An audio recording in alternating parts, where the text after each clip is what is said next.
नमस्कार, मैं हूं आपके साथ में मानसा मलिक। पंजाब में कई महीनों से जारी घमासान खत्म होता दिख रहा था, लेकिन नवजोत सिंह सिद्धू के इस्तीफे के बाद पंजाब कांग्रेस में नया तूफान आ गया है। और इस बीच चंडीगढ़ पहुंचे दिल्ली के सीएम अरविंद केजरीवाल ने पंजाब की कांग्रेस सरकार पर बड़ा हमला बोला है। केजरीवाल ने मांग की है कि पंजाब सरकार यहां के बेरोजगारों को पूरे 5 साल का रोजगार भत्ता दे। साथ ही केजरीवाल ने चन्नी से मांग की है कि वो अपने दागी मंत्री और अफसरों को हटाएं। और पंजाब में आम आदमी पार्टी का सीएम पद का चेहरा कौन होगा, इसको लेकर दिल्ली के सीएम अरविंद केजरीवाल ने बड़ा ऐलान किया है। केजरीवाल ने कहा है कि उनकी पार्टी ऐसे व्यक्ति को चेहरा बनाएगी जिस पर पूरे पंजाब को गर्व हो। केजरीवाल कल एक प्रेस कॉन्फ्रेंस करेंगे। ऐसे में कयास ये लगाए जा रहे हैं कि कल वो आम आदमी पार्टी के सीएम पद के चेहरे का ऐलान भी कर सकते हैं। आज उन्होंने चंडीगढ़ में कांग्रेस पर हमला बोला। केजरीवाल ने कहा कि पंजाब की जनता कांग्रेस से नाराज है और आम आदमी पार्टी ही पंजाब को ईमानदार सरकार देगी। नए मुख्यमंत्री चरणजीत चन्नी को उन्होंने चुनौती देते हुए कहा कि अमरिंदर सिंह के वादे को वो पूरा करें, किसानों का कर्ज माफ करें, दागी मंत्री अफसरों को हटाएं और पंजाब के लोगों को रोजगार दें। अगर रोजगार नहीं दे सकते तो उनको बेरोजगारी भत्ता दें। कि इस वक्त पंजाब में किस तरह से राजनीतिक माहौल है, राजनीतिक अस्थिरता बनी हुई है, वो बहुत ही दुर्भाग्यपूर्ण है। सत्ता की गंदी लड़ाई चल रही है। लोगों को समझ नहीं आ रहा कि हम अपनी समस्याएं लेके किसके पास जाएं। इन लोगों ने सरकार को एक तमाशा बना दिया है। अब आम आदमी पार्टी ही पंजाब को एक स्थिर सरकार दे सकती है, अच्छी सरकार दे सकती है, ईमानदार सरकार दे सकती है। तो केवल 4 महीने रह गए हैं। 4 महीने के बाद जब चुनाव होंगे तो उसके बाद आम आदमी पार्टी पंजाब को एक स्थिर और ईमानदार सरकार देगी। तो आम आदमी पार्टी ही स्थिर सरकार दे सकती है, ईमानदार सरकार दे सकती है पंजाब की जनता को। और केजरीवाल की जो 5 मांगे हैं जो उन्होंने रखी हैं चन्नी के सामने, वो आपको बता दें। कैप्टन अमरिंदर के वादे पूरी करे चन्नी सरकार, किसानों का कर्ज माफ करें, रोजगार दें या बेरोजगारी भत्ता दें, दागी मंत्री अफसरों को हटाएं, पावर परचेज एग्रीमेंट कैंसिल करें। तो ये मांगे रखी गई हैं अरविंद केजरीवाल की ओर से। तो 2 दिन का ये पंजाब दौरा अरविंद केजरीवाल का, और उन्होंने वहां जाते ही हमला बोल दिया है कांग्रेस सरकार पर। तो पंजाब में सियासी घमासान के बीच आज केजरीवाल भी, जैसे कि हमने आपको बताया, पंजाब के दौरे पर हैं। और 4 तस्वीरें हम आपको दिखा देते हैं। इस्तीफे के बाद एक तो पहली बड़ी बात कि सिद्धू की ओर से पहला वीडियो संदेश जारी किया गया, उनकी ओर से बयान दिया गया जिसमें उन्होंने नैतिकता की बात कही कि उसूलों के साथ अब वो समझौता नहीं करेंगे। दागी मंत्री अफसर जो कि सिस्टम का हिस्सा हैं वो इसका विरोध करते हैं। वहीं कैप्टन अमरिंदर सिंह, जिन्होंने अपना सरकारी बंगला खाली कर दिया, कल वो यहां पर शाम को पहुंचे थे, उन्होंने कपूरथला हाउस खाली किया और जाते हुए उन्होंने वहां पर मौजूद सुरक्षा बलों को सैल्यूट किया। आपको मैं कहना चाहता हूं कि पंजाब के लोग सबसे पहले 5 चीजें मांग रहे हैं। इन 5 चीजों पे वो तुरंत कार्रवाई करें। नंबर 1, आरोप लग रहे हैं कि उन्होंने अपने मंत्रिमंडल में दागी लोगों को शामिल किया। मैं उनसे निवेदन करूंगा कि जितने दागी मंत्री हैं, जितने दागी विधायक हैं और ये जितने दागी अफसर हैं, इनको तुरंत हटाया जाए, इनके खिलाफ पर्चे किए जाएं और इन पे सख्त से सख्त कार्रवाई की जाए। ये पहली चीज पंजाब के लोग मांग कर रहे हैं। पंजाब की जनता चाहती है कि बरगाड़ी कांड के जो मास्टरमाइंड थे उनको आज तक कोई सजा नहीं हुई। और मास्टरमाइंड कौन है ये मुझे बताने की जरूरत नहीं है। कुंवर विजय प्रताप सिंह जी की रिपोर्ट है, चन्नी साहब उस रिपोर्ट को उठा के देख लें, उसमें नाम लिखे हुए हैं। 24 घंटे के अंदर उन पे कार्रवाई हो सकती है, उन्हें गिरफ्तार किया जा सकता है, बरगाड़ी कांड के दोषियों को। पूरे पंजाब की आत्मा को शांति मिलेगी। तीसरी चीज, कैप्टन साहब ने जो वादे किए थे, चन्नी साहब उन वादों को पूरा करें। या तो कहें कि कैप्टन साहब ने झूठ बोला था, मैं नहीं मानता। कैप्टन साहब ने कहा था मैं रोजगार दूंगा सबको, और जब तक रोजगार नहीं मिलेगा मैं रोजगार भत्ता दूंगा, बेरोजगारी भत्ता। वो बेरोजगारी भत्ता तुरंत दिया जाना चाहिए। 4 महीने अभी चन्नी साहब के पास चुनाव के पहले, मेरी तो 49 दिन की सरकार थी जब मैं पहली बार आया था। 49 दिन के अंदर मैंने बिजली के रेट आधे कर दिए थे, मैंने पानी मुफ्त कर दिया था, दिल्ली से करप्शन खत्म हो गया था। अगर 49 दिन के अंदर मैं इतने सारे काम कर सकता हूँ तो चन्नी साहब भी ये सारे काम, अधूरे काम जो हैं वो सारे पूरे कर सकते हैं।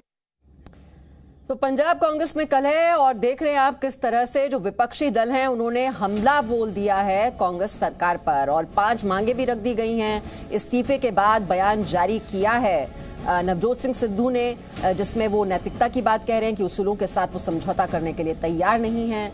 और जो कांग्रेस के अपने नेता हैं, चाहे वो मनीष तिवारी हों, वो भी निशाना साध रहे हैं नवजोत सिंह सिद्धू पर कि पाकिस्तान इस वक्त बहुत खुश होगा। तो करीबी जो हैं वो इस्तीफा भी दे रहे हैं, इस्तीफों की झड़ी लगी हुई है। हालांकि हरीश रावत अब पंजाब नहीं जाएंगे, मनाने की जो कोशिशें हैं वो जिम्मेदारी अब वहीं के पंजाब नेताओं को ही दी गई है। और पंजाब कैबिनेट की आज बैठक भी हुई। नवजोत सिंह सिद्धू के अध्यक्ष पद से इस्तीफा देने के बाद पंजाब कांग्रेस में संग्राम मचा हुआ है और हर कोई सिद्धू को मनाने में जुटा है। पंजाब के मुख्यमंत्री चरणजीत सिंह चन्नी ने भी सिद्धू से बात की। जो प्रधान होता है पार्टी का वो हेड होता है, तो हेड ने परिवार में बैठकर अपनी मजबूती से बात रखकर अपनी बातों को आगे लेकर आना होता है। सो मैंने आज भी सिद्धू साहब से टेलीफोन पे बात की है कि पार्टी सुप्रीम होती है, सरकार पार्टी की आइडियोलॉजी को मानती है और उसके ऊपर चलती है। आप आओ, बैठकर बात करो, जिस तरीके से आपको कोई गलतियां लग रही हैं वो पहले भी आप कर सकते थे, आप भी आप कर सकते हो। कोई बंदे से 2 लगाए आपने, कोई 2 मेंबर बात करने के लिए behalf of the chief minister Channi साहब के बिहाफ पर उनको बात करने के लिए 2 बंदों की कहीं ड्यूटी लगाई है या प्रगट सिंह या सिंगला? प्रगट सिंह और कई मंत्री साहबान कल गए थे, आज या कल बात हो जाएगी बैठकर, वो उन पे डिपेंड करता है। तो चरणजीत सिंह चन्नी बता रहे हैं कि बातचीत उन्होंने की है नवजोत सिंह सिद्धू के साथ और इस पर और डिटेल्स हम ले लेते हैं। हमारे सहयोगी अमित भारद्वाज हमारे साथ हैं। अमित भारद्वाज, चरणजीत सिंह चन्नी कह तो रहे हैं कि बात की है नवजोत सिंह सिद्धू के साथ, लेकिन बात क्या बनती हुई नजर आ रही है? क्योंकि पूरे टकराव के मूड में नजर आ रहे हैं नवजोत सिंह सिद्धू, जो उनके तेवर हैं, झुकने को तैयार नहीं। देखिए नवजोत सिंह सिद्धू ने सारी बातें क्लियर कर दी हैं। उन्होंने कह दिया कि मैं किसी बात पे समझौता नहीं करूंगा, अड़ा हूं तो अड़ा ही रहूंगा, जो बातें मेरी पहले थी मैं वही बातें रखूंगा। हालांकि मुख्यमंत्री ने आज कहा, चरणजीत सिंह चन्नी ने, कि हमने उनसे बात की है 2 बार, जैसे कि हमने पहले भी बताया था कि 2 बार मुख्यमंत्री की बात हुई थी। तो चन्नी ने यह भी जवाब दिया कि उन्होंने कहा कि बैठ के बात करेंगे। उसके बाद उन्होंने एक वीडियो आज जारी किया है। उसके बावजूद चन्नी जो कह रहे हैं कि हमारी उनसे बातचीत चल रही है और जल्द जो है उनको बिठाकर बातचीत की जाएगी और कुछ कैबिनेट के मिनिस्टर्स को भी कहा गया कि उनसे बातचीत करें, उन्हें मनाएं, क्योंकि चन्नी भी जानते हैं कि कैप्टन के जाने के बाद अगर अब सिद्धू भी जाते हैं तो पार्टी में बहुत ज़्यादा सियासी भूचाल आ जाएगा। क्योंकि कल भी हमने देखा कि जिस तरह एक के बाद एक जो है इस्तीफे हो गए और उसके बाद जो है काफ़ी हलचल हो गई। और कैबिनेट मंत्री जो रज़िया सुल्ताना थी, तो उन्होंने भी कहा कि जो बात सिद्धू कर रहे हैं मैं उनके बिल्कुल साथ खड़ी हूं और ऐसा अगर और होता है, क्योंकि उनके और भी कई लॉयलिस्ट हैं, अगर वो नहीं मानते हैं तो क्या संभावनाएं बनती हैं, ये भी देखना बहुत महत्वपूर्ण होगा। और अभी जिस तरह से बातचीत हो रही है, क्या अपने कामों में लग गए हैं, क्योंकि चरणजीत चन्नी को पता है कि उनके पास वक्त बहुत थोड़ा है, 4.5 साल पहले निकल चुके हैं और अब बहुत वक्त थोड़ा और रह गया है, जिसमें अगर काम पूरे नहीं हुए तो काफ़ी नुकसान झेलना पड़ सकता है कांग्रेस को। और कांग्रेस आलाकमान भी अभी ये सोच रही होगी कि काम करवाना बहुत ज़रूरी है।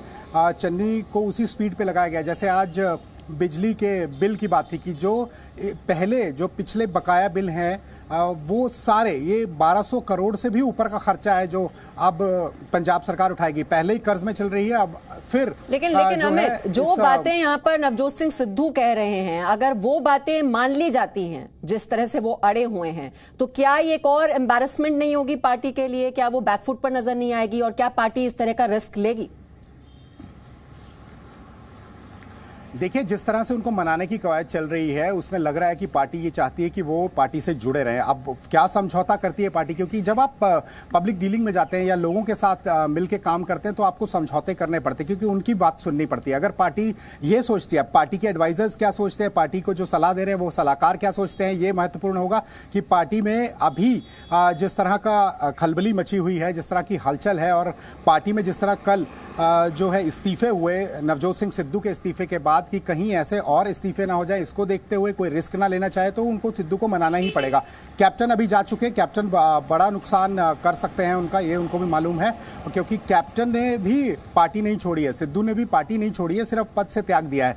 लेकिन अगर अब सिद्धू भी चले जाते हैं तो बहुत ही ज़्यादा मुश्किलें बढ़ेंगी। ये चरणजीत सिंह चन्नी भी समझते हैं, इसीलिए अपने कैबिनेट मिनिस्टर्स को भी लगा रखा है और खुद भी उनसे बातचीत कर रहे हैं। लेकिन सिद्धू अपनी बात पे अड़े हैं। उन्होंने साफ अपने वीडियो में जो जारी किया, जो जी मीडिया नेटवर्क ने सबसे पहले दिखाया था, कि उन्होंने कह दिया मैं अड़ा हूं तो मैं अड़ा ही रहूंगा, क्योंकि उनकी मांगे जो हैं उसी पे आज जो है आम आदमी पार्टी भी सियासत कर रही थी। अरविंद केजरीवाल ने आके भी वही सारी चीज़ें जो हैं वो बोली हैं जो नवजोत सिंह सिद्धू कह रहे थे, कि जो आवाज़ उठ रही है, जो स्वर जो आए थे कि टेंटेड मिनिस्टर्स को क्यों ले आए या फिर दागी अफसरों को क्यों ले आए, तो ये सारी चीजें वो तो मौका तलाश रहे हैं और हमला बोलने का उन्हें मौका भी दे दिया है नवजोत सिंह सिद्धू ने। और यहाँ पर जो अंदरूनी कलह है वो खत्म होती दिखाई नहीं दे रही, मुश्किलें बढ़ती ही जा रही हैं कांग्रेस पार्टी के लिए। बहुत बहुत शुक्रिया इस अपडेट के लिए आपका। Presenting B News app available on Google Play and App Store. Download it now.